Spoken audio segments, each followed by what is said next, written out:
We saddled our ponies, rode to big prairies. We suffered through winters, we choked in the dust. We baked in the ovens of countless hot deserts. We lived all the hardships that all cowboys must. You know, for so many years, people have looked up to the cowboy as a hero, an icon, a figure that stood out. You know? And what I've seen out here at the Bale and what I've witnessed through my life and some of the old timers I've been around, these young fellers are making cowboys. It's not about just being able to do the jobs that cowboys have to do, but it's the manner in which you carry yourself and how you treat people and the respect you have for each other. And to tip your hat when you meet a lady, that's a cowboy. To take on the honor, the responsibility, and the care that they have not only for cattle, livestock, but to God and country.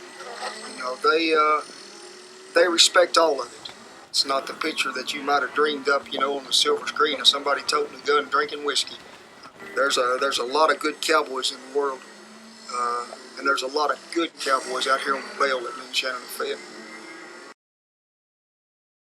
My old man always told me any day of horseback beats any day in the office, and there's a lot of truth to that. The outside of a horse is good for the inside of a man, and I believe that with all my heart. I don't care how bad a day you're having. You may be mad at your neighbor or mad at your next man on the drive or upset at something, but when you're a horseback and trotting out in the morning and it's still cool in the summer day, bright and early, it doesn't get any better than that at all. I love what I do.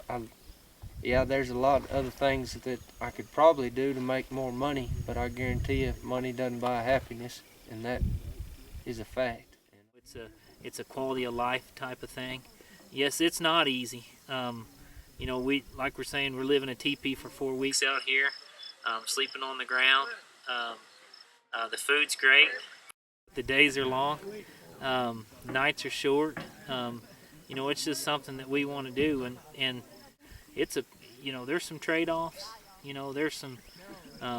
You know, we don't get to trot to Starbucks before we start out every morning or anything like that, but it's well worth it, Kent. It really, really is. To be able to raise our family out here. That's what we really strive around here to do, is the family atmosphere.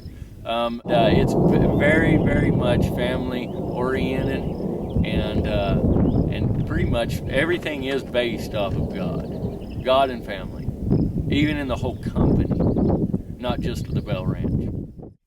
You know what I hear a lot when we go and talk and we have meetings up there at the headquarters and encampment is God, country, and family. We want to really make sure that we're taking care of those kind of things. And then what we really want to do is we want to make sure that we are producing a high quality beef product to our consumers. And then we also want to make sure that we're conserving this beautiful country that we're able to live on. And be able to trot out with some of the best men in this country, you know, in this crew that we have, it's worth it. You know, I'll take less money for those perks, for sure. We got up at midnight for our turn at Nighthawk. We slept on the ground when we slept at all. We had hardtack and jerky and Arbuckle's coffee. We stayed with the wagon from spring until fall. You know, there's a lot of jobs I've had growing up, and you take a job because you like it and you make money. My dad told me so many years ago, find something you like to do and do it well, good things will come from it. And take a lot of pride, me and Shannon do, in how we cook and how we treat people, and we try to turn out the best food every day. And you know, it's not all about the money. It's in my heart. It's something that I grabbed a hold of, and to get to relive and do something this historical, is a blessing in so many ways, but sure, the conditions are rough. It's hot, it's windy, and it's rained on us 5 or 6 different times. And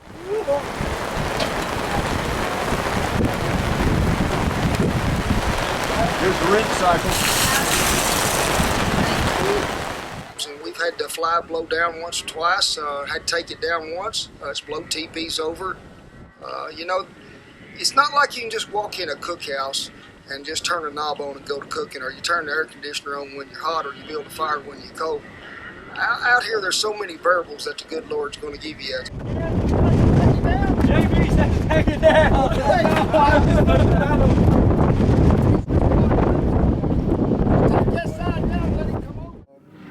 But we're truly blessed because we get to feed cowboys in some of the greatest country in the world and make new family.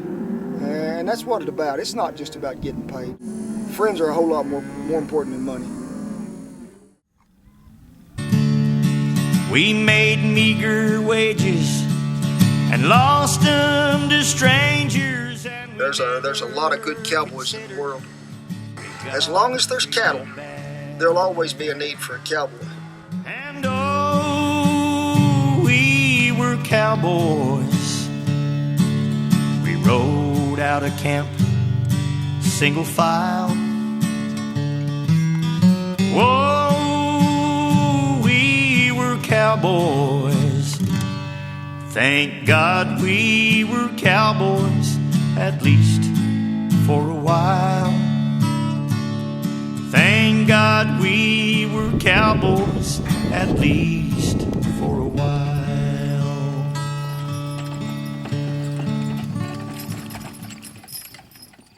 I absolutely love to drive a wagon, and it gives me time to sit there and think on that seat going down the road about how they did it 100 years ago. We had a graded road in front of us, but we're still going down pretty much the same path they took in the same wagon. I mean, everything right there is the same. It just gives you a warm feeling of how they did it back then. You know, time didn't matter to you. It would take 4 hours to go 12 miles. We averaged about 3 miles, 3.5 miles to an hour. And it went by faster than you ever dreamed.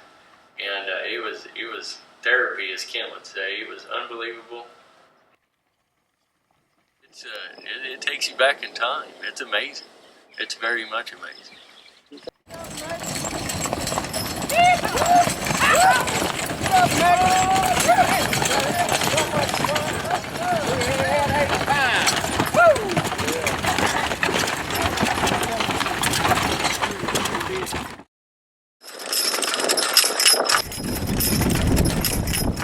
To sit up there in that wagon seat and to hear the sound that them old trace chains make, and see them tugs that's hooked onto that harness up there at the front, see them pull and hear the creak of it, you know, and see them old big horses, Mickey and Minnie, get in stride for stride.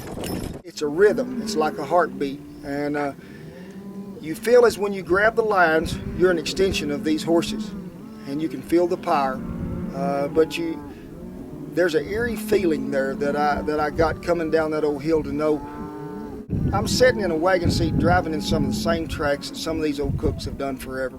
As I look back, I can see all the horses that are in this remuda that's followed us along as we moved camps. The using horses that these cowboys have used every day, trading off mounts from one day to the next. A band of horses that have worked just as hard as anybody to make this trip. And it was a very memorable occasion for me to be able to ride across this bale and drive that old team. You know, I think every cowboy wishes he had been born 100 years ago.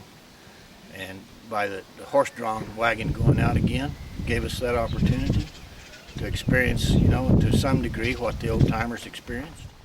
My name's Gary Morton, and I have Mustang camp on the Bell Ranch. We left your headquarters, pulled this wagon out. We brought the horses along behind you. And I was out in the lead of them, and I looked down and I see wagon tracks in the road. Wagon track in the road, not much to look at. That's the first time that's happened in a long time.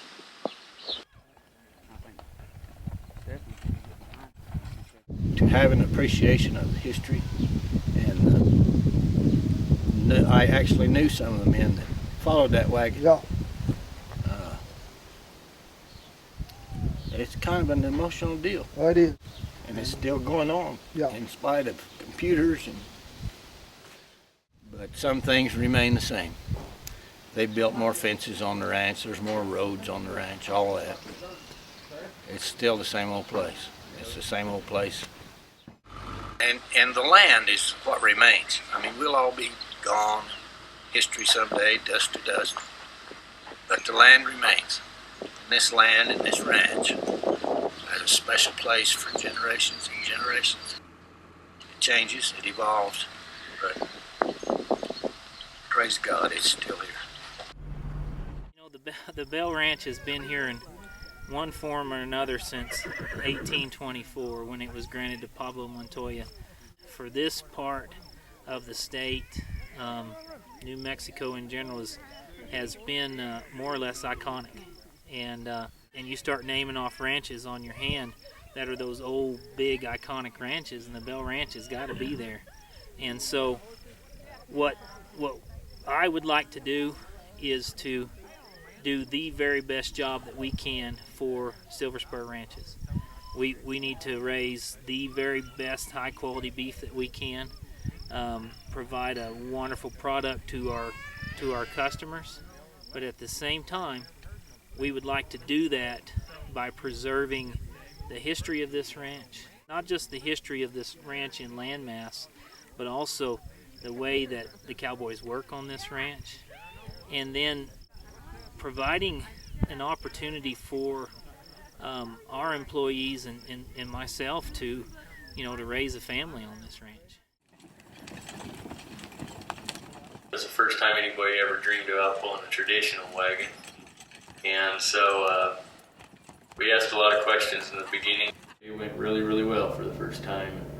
And we covered lots of country and wore out about 80 head of horses and had a lot of fun.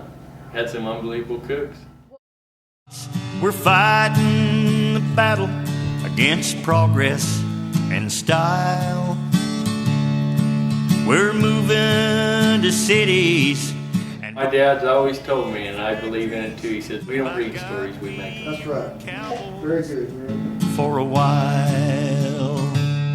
And oh, we were cowboys.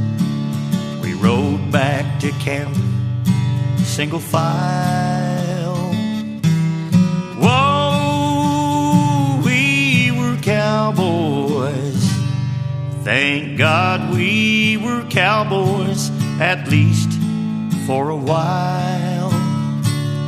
Thank God we were cowboys, at least for a while.